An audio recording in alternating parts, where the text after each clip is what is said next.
All right, we continue to bring you these really heart-wrenching images from many of those parts of Ukraine, which has now seen complete devastation, barely any chance of survival. In fact, the infrastructure that we see has come down to complete rubble. Gaurav Sawant, India Today's reporter on war footing, has been on ground bringing us all those factual details from that war-torn combat zone. Gaurav, really glad to see you safe and sound. Give us a sense of what the situation is on ground on day 33. We know that Kyiv has also now come under fire. 5 bombs were reported in just the last hour. In fact, even as we speak, we can hear shelling in the backdrop, and it started early this morning. We got into Kyiv late last night. There was curfew in place, and the city was pitch dark. When our train arrived at the Kyiv railway station, the train had no lights, the railway station had no lights, pitch dark, and there was curfew. So everyone who alighted from the train was made to stay at the railway station till 7 in the morning when curfew was lifted, because they want total lights out at night. Early this morning, there was intense shelling reported from the north, northeast and west, 3 directions in Kyiv, and that is where the Russian forces are reportedly advancing. So initially there was a feeling that there would be a lull since negotiations are happening, but there appears to be an intensification in the operations that are being carried out by the Russians. The villages are very well fortified, and Nabila, you'd recall in the past the Russian missiles and aircraft were targeting cities, but now they're also targeting villages in the suburbs, because that is where the air defense system, or for the defense of Kyiv, you have troops deployed, and people who are fleeing to villages, living there in relative safety, they're directly in the line of fire, because these villages, apart from Irpin and Bucha and Brovary, several smaller villages now are directly in the line of fire, where RT shelling, rocket firing, including in some instances missile strikes are being reported. So there are restrictions right now.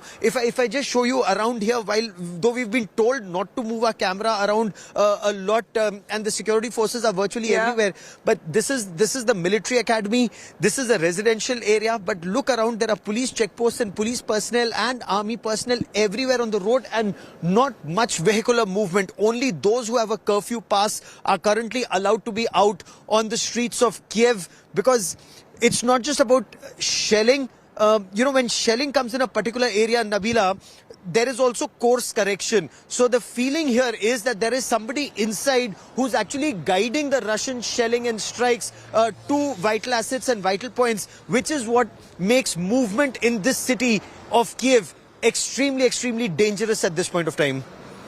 You know, Gaurav, on those lines, the question is, what's the primary target of Russian forces? You're saying it's constant shelling, bombs were reported in the last few hours. What are they targeting at? Is it just a way to deter Ukrainian forces and a bit to scare those civilians, or is there really a target that they're eyeing? So it's a combination of both. What are targets? Wherever there are air defense systems, and Ukraine has very, very good road mobile air defense systems, whether towed or tracked. They protect a particular area in case there's an incoming missile. In fact, last night it was being reported that when some of the missiles were coming in, the Ukrainian air defense systems were robust enough to engage them and neutralize some of the incoming threat. And then they moved from that location. So that shows that their air defense systems are operational. They are being targeted. That's point 1. Point 2, some of their defenses in terms of checkpoints, they are being targeted because they stall the advance of the Russian forces. 3, vital government installations, and 4, just to deter people or to scare people, there are certain installations that are being targeted so that civilians move out of Kyiv in large numbers. Once civilians move out, then it is thought that the Russian forces will be able to advance. So this is what we are noticing on ground right now. If you notice all around us, people are actually packing up and leaving in some instances. Though on the train that we were on, a number of people were also returning to actually fight to defend their country. You know, Gaurav, the fact that you yourself are out bringing us all those details, it is nerve-wracking to see that the more you expose yourself, the more you're putting yourself at risk. But thank you very much for bringing us those factual ground reports right from that, the heart of that combat zone, from the capital city of Kyiv. Thank you very much. Let me shift focus.